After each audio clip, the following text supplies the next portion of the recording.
Hello again, Struck.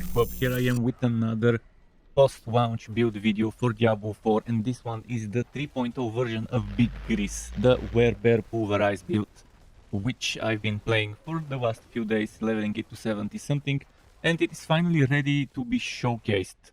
I've made some changes compared to the 2.0 version, mainly changing from Grizzly Rage to using Petrify, because I think it's much more useful and much better synergy, and while we are in Grizzly Rage we couldn't use things like Hurricane to boost our Pulverize levels, but how to heal and gain spirit, as well as Earthen Bulwark to give us Fortify, as well as a barrier. So while we can do those now with Petrify, there's another bonus which lets us grant, which lets us generate spirit while we kill petrified foes. Also there's the massive range of the Petrify stun and the duration of the Petrify stun as well. And in general I think it's a much better improvement, and since we're doing that, I also didn't like the key passive for the werebear stuff, so I decided to use Earthen Might as a key passive. Overall the build is fun, the build is nice. It's not as strong in terms of damage as my Rogue Furry build or my Ice Sork Shatter Ice Spikes build, but in terms of survivability it beats those builds no problem. So this is a tier grade build. I would consider it a tier grade build because in terms of damage it's falling off compared to other builds. But again, the survivability is good enough, the damage is good enough. In fact, survivability is awesome, the damage is good enough. So A grade tier, getting close to S tier, but not quite there yet. So buckle up, I hope you enjoyed the video, and let's go. There are some changes that I've made compared to BIG GRIZZ 3.0, but let's go through all the stuff I've taken one by one. Stone Strike with the Fear Stone Strike. We don't use it for damage, we use it to apply vulnerable, and we use it for various things that require to use an Earth skill before a Storm skill, and Storm skill before an Earth skill. And since we're converting Pulverize to be an Earth skill, and a Nature Magic skill as well, obviously, this one and this one are the Earth and Storm skills we use for certain things like Natural Balance, for example. Now, Earthen Bulwark, just a single point, but we are taking Preserving Earthen Bulwark for Fortify, and then with Bloodhowl we are taking the one that lets us generate Spirit. 3 points into Ancestral Fortitude, and here those 2 points into Vigilance. I've been using them into Iron Fur, Dangerous while in werebear form, but I think it's much better to have this as Vigilance. It's the same amount of damage reduction. Actually, it's even more. It's more damage reduction, first of all. It's 5, 10, 15 instead of 3, 6, 9. And it's for 6 seconds after using a defensive skill. We'll be using our defensive skill, so what? There's 2 of them. And the cooldowns are not that awful. And this one also reduces its cooldown by itself after we kill stuff. This one, sure, it gives us that damage reduction for 3 seconds after leaving the werebear form, which we do leave when we use that skill. And when we use that skill. And when we use that skill. As well as this skill. So we will be leaving the werebear form a lot, but leaving that werebear form actually does help with triggering certain things if we decide to take them. Now, what we have here is 1 point into Elemental Exposure, Charged Atmosphere, and Bad Omen. This is purely flavor of mine. Those 3 points, you can take them. And you can put 1 of them here. You can maybe even put 2 of them here. It's up to you what you do with them. I personally like this one. Having extra chance to make enemies vulnerable with this and with Storm Strike. I also like this one. It triggers certain things on the enemies. It's a proc, and this one as well, another interesting proc that can happen every now and then. Maxed out Crushing Earth, Stone Guard, and Safeguard. Petrify with the upgrades, and here we're taking Defiance 3 points, Natural Disaster 3 points, Resonance 3 points. We don't need Circle of Life. 3 points into Defensive Posture, and definitely 3 points into Nature's Resolve. We do not need Thick Height, we do not need Unrestrained. So for those 3 points here, if you take them, there are ways you could use them. For example, this could give you extra damage. Since you're shapeshifting a lot, it will help. Or you can put 1 point here and maybe 2 points here, which again would give you that damage reduction if you don't want to put them all into damage. Also, additionally, you could put 1 point here, 2 points here for extra Fortify, but I think we have plenty of Fortify, it's not needed. And as I mentioned in the intro, Earthen Might is the key passive of choice. I've shortlisted 4 items, out of which 2, in my opinion, are must-have. but one of those two is broken. So I have one of those 4 items being the replacement, the good alternative, the good all-rounder. First of all, we have Insatiable Fury, must-have item. It's okay, it's not broken, and it's nice. It gives you 2 ranks to werebear skills and makes your permanent form be the werebear instead of human. It gives you physical damage, overpower damage, naturation while fortified, and total armor while in werebear form, which synergizes pretty well with the build. The second item that I would recommend using, but is broken unfortunately, and it's hard to tell you use it right now, is the Series Sprayer. Yes, originally when this is fixed, it would be nice. It would be a good choice. It gives you maximum life, it gives you overpower damage, it gives you damage while shapeshifted, and unfortunately it gives you a shitty lightning resistance, which over there it would be so much better if it gave cooldown reduction. So the other alternative item that I would recommend right now, if you manage to get it to use instead of a Series Prayer, is Harlequin Crest, the Shaco or Shaco, I think, because that seems like a French word. But let's go back to the Series Prayer. Why is it broken? Well, your Earth skills are now also werebear skills. Yes, this works. And fortify you for X to Y damage, X to Y. So this is 7 to 15 always 7 to 15. And this doesn't scale. It is supposed to scale, because if you look at things like Skinwalker, for example, when you use a skill that shapeshift you and changes your form, you gain life. And if you are at full life, gain the same amount as Fortify. And look at this amount of Fortify. 200 to 400 around maximum item power. Around 800 item power, you would get 200 to 400, maybe even more. If you compare this currently has the same item power as this in this one. And I have another one with slightly more even, and it's still that same number. So they fucked up here, they forgot to make this Fortify scale, and 7 through 15 is a bigger joke than 17 damage for the Druid, a bigger meme. So for Harlequin Crest I need to show you my website, so just give me a moment. Now this is my website, and this version of the build, the website version of this build, and this is the Harlequin Crest. It's an amazing item. It gives you damage reduction, it gives you 2 to 4 ranks to all skills, although this might be actually walked to 2 like the Insatiable Fury. We'll see how that goes. There's maximum life, there's cooldown reduction, top row stats for a helmet. You don't want anything better than those. And then it also gives you all stats, another amazing thing, and crafting material drop rate, which is super good. And alternative choice for the build would be Mother's Embrace. I didn't include it in the final gear setup for the build, but it's worth mentioning that it might be nice. The one thing that it doesn't have that it really could use is maximum life, because more life means more fortify, and overpower depends on life and fortify, and this build is all about overpower and fortify, so life would be nice. This gives you all stats. It gives you Wiki hit chance, crit strike damage, and overpower damage, and again, if a core skill hits 5 or more enemies, it gives you 20 to 40% of the resource cost refunded, which is amazingly well synergized with this build.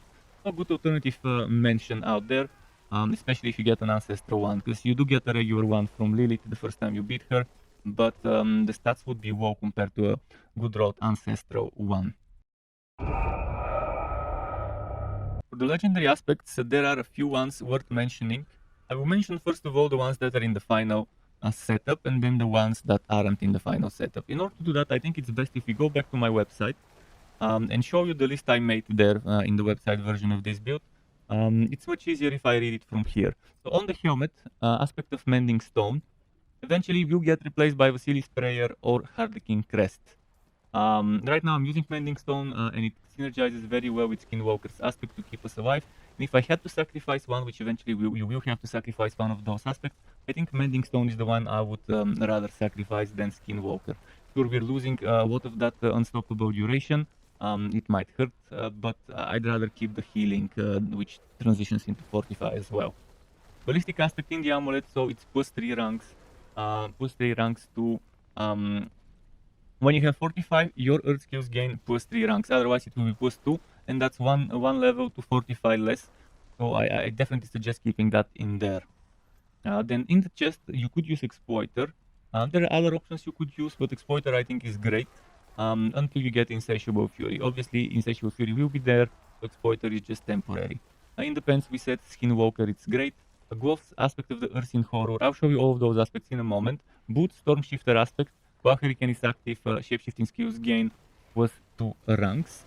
And I'd rather keep this one here and this one in the amulet instead of the other way around. Shockwave aspect in ring 1, aspect of natural balance in ring 2.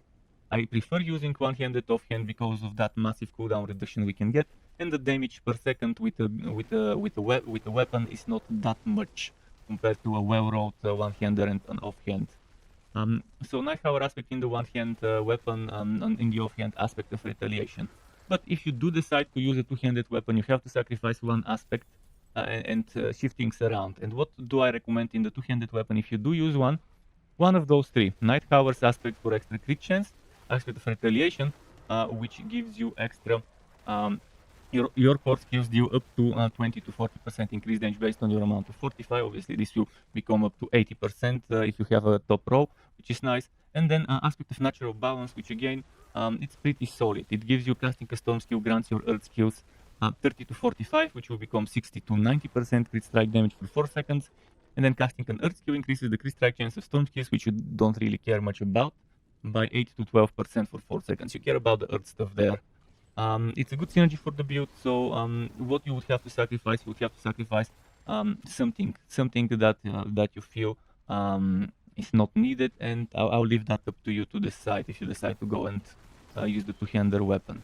There's notes on my spreadsheet and on my website which replaces what. I made it extremely painless, just replace one aspect for the unique and you're done with that. So hopefully it's all clear regarding this. Regarding the aspects. Now, you want to probably see what each aspect does. I'll quickly hover over them. I probably won't be able to show you Exploiter right now because it's in my storage, but I can show you Mending Stone again. The duration of Earth and Bulwark increased for 6 seconds. In addition, killing an enemy with Earth skills replenishes your active Earth and Bulwark barrier. Earth in Horror makes Pulverize an Earth skill, extremely important build around me item for this build. After casting Pulverize, there's tectonic spikes that appear from the ground. They do a little bit of damage, they're not that amazing, but it's nice to have them, because they stack up if you keep spamming Pulverize. Then the Skinwalker, I already showed you, it heals you and gives you 45 your full HP. Stormshifter, I already mentioned what it does. Night Hour is for crit chance after using Bloodhowl, and it also affects companions and players for 3 seconds, which is half the duration. Retaliation, I already mentioned what it does. It's super good. Shockwave, Pulverize, it's a shockwave that travels forward. This got nerfed. It was, I think, 80 to 130. And it's now 60 to 100, but it's still decent and worth using, and it's amazing to get some targets that are a little far away from your initial close foe. And natural balance, I did mention already what it does, and ballistic, I already mentioned what it does. Hopefully everything is clear. For the gems, there are pretty much a few good options, but the most important one for us would be Ruby. Ruby goes in the armor, so you have 5 rubies. For maximum life. Maximum life, again, as I mentioned, means more fortify. So more life means more fortify, and life and fortify decide the overpower damage. They boost the overpower damage. So life is damage for this build.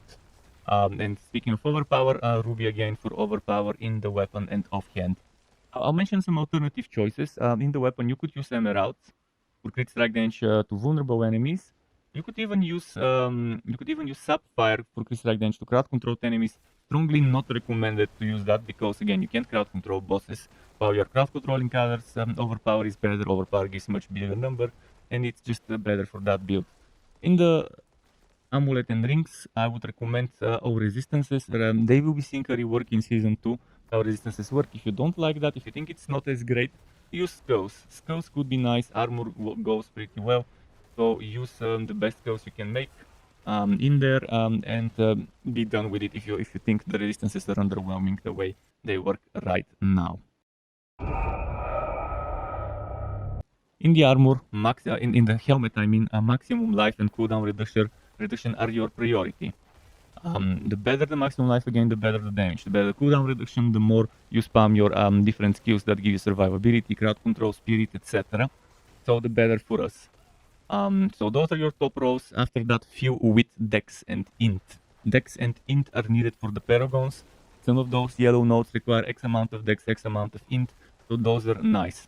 There are other things like barrier generation, etc., but it's much better to just focus on cooldown reduction and maximum life as your 2 priorities. And after that, if you can get lucky, you could get something like intelligence or Dex.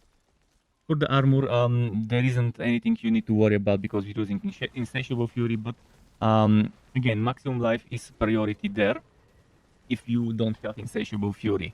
Of course, things like damages, overpower, etc., physical earth are definitely nice, damage reductions nice, stats, intelligence, dex, good. In the gloves, 4 ranks to pulverize, or 3 ranks depending on the type of item you've got.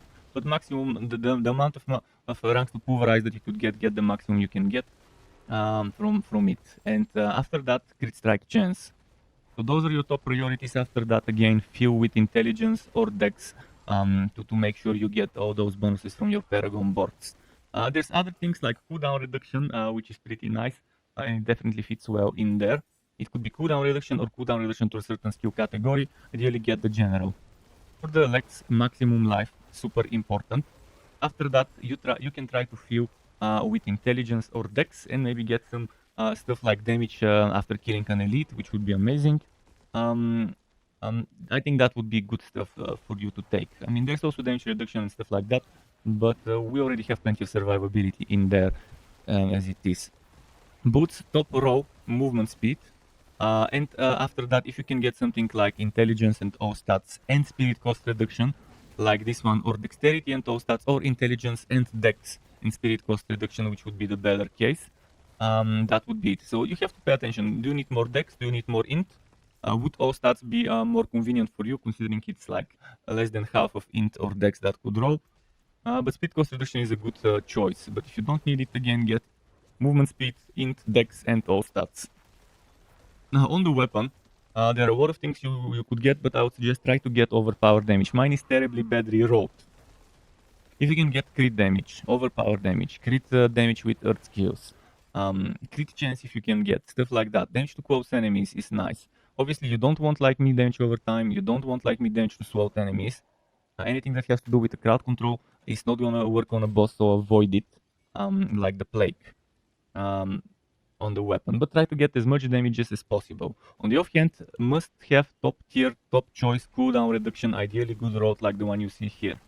There are other good stats such as resource generation, which is fortify generation, not as important. Something that's extremely good is chance to restore primary resource as a lucky hit. But obviously you need some nice lucky hit chance stacking from your gear if you do that. But crit chance and cooldown reduction would be your top priorities. Maybe priority number 2 could be chance to restore primary resource, and after that you just fill in with whatever you think fits nicely from the ones I mentioned.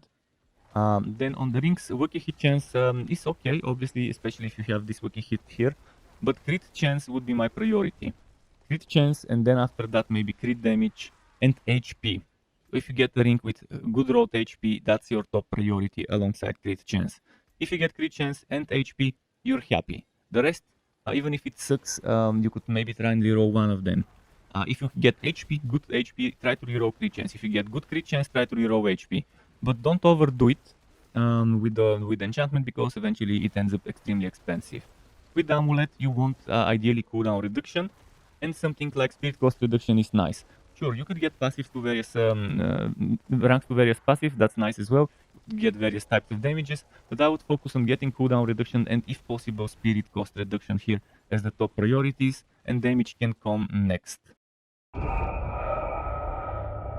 And now it's time to talk Paragons. Paragons, I have decided to take 5 boards, but currently my Druid is level 75 or 76. Yeah, at 76 you don't have the points needed to show you all the five boards, but pretty much you want to put werebear. I'll show you with a build calculator in a moment everything as it is, but first you want werebear in the starting board, and you want to get all that nearby willpower, kind of like I did.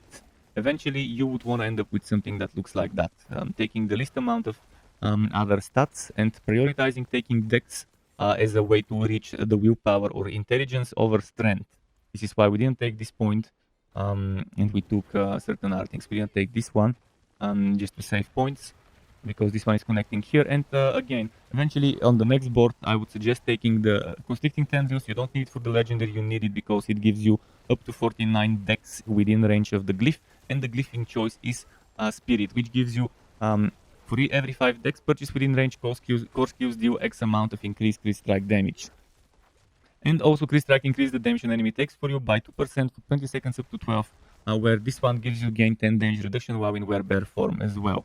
And you get 5% increase damage while in werebear form for each 5 willpower. And then next we're taking the overpower glyph, which is Dominate. For every 5 intelligence purchased within range, you deal up to 30% at rank 21 increased overpower damage, and when you overpower an enemy, all damage they take from you is increased by 12% for 5 seconds. And we're using this board because there is 54 whopping intelligence within range, the Inner Beast. And it's amazing, it fits nicely because it also gives us some good stuff here, shape-shifting skill damage. And here is what I was talking about Dex when I was talking about gear rolls. You need Dex for certain things, you need intelligence for certain things, and that's why I was suggesting those as gear rolls. So after the Inner Beast, we are moving on to the Ancestral Guidance, and we need Ancestral Guidance for Guzwar, which gives us damage while healthy. It also increases our potion healing. Just give me a moment, I'll show you from my website. Actually, not from my website, from a build calculator. I will show you what this looks like. As usual, for the Paragons, I have two versions. Not two versions, but two steps. Two different steps. Step 1 would be up until level 87, if I'm not mistaken. Actually, it's around level 88. And then step 2 is at maximum points this time around, and what it would look like when you've maxed out everything.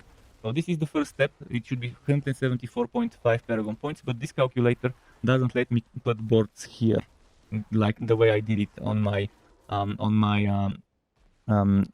character right now. I have this board here, but this is this board I was talking about, the Ancestral Guidance, and this is Guzwar, which at max run gives you 10% increased damage while healthy, and you also gain 30% increased potion healing, which is pretty nice. And there is 49 intelligence within range, so you get it 9 times that 10% damage while healthy.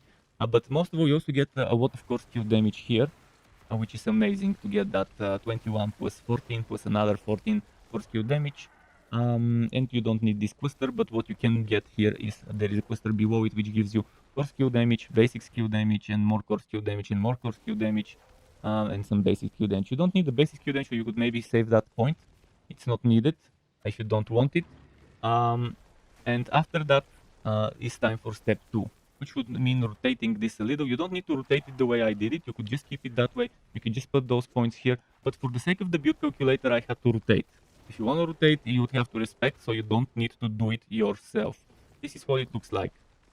For the sake of showing it, connecting it in this calculator, I had to do it.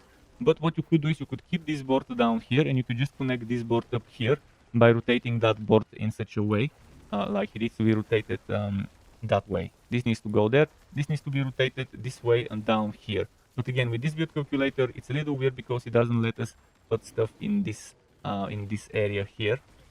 So this is what this looks like.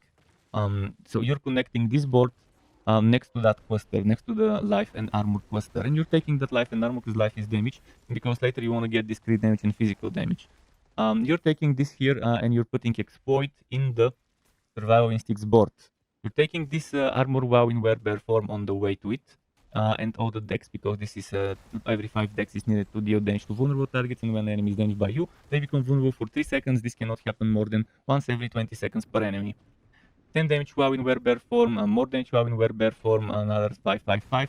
Eventually you can even get this armor and damage while healthy. You don't need to get that armor and that armor, you can just get the damage while healthy, save yourself 2 points, and if you save yourself that one basic skill damage which was up here, you could save 3 points and put them elsewhere. So this 1 point and those 2 points are not a must-have. I just put them there, but you could put them elsewhere.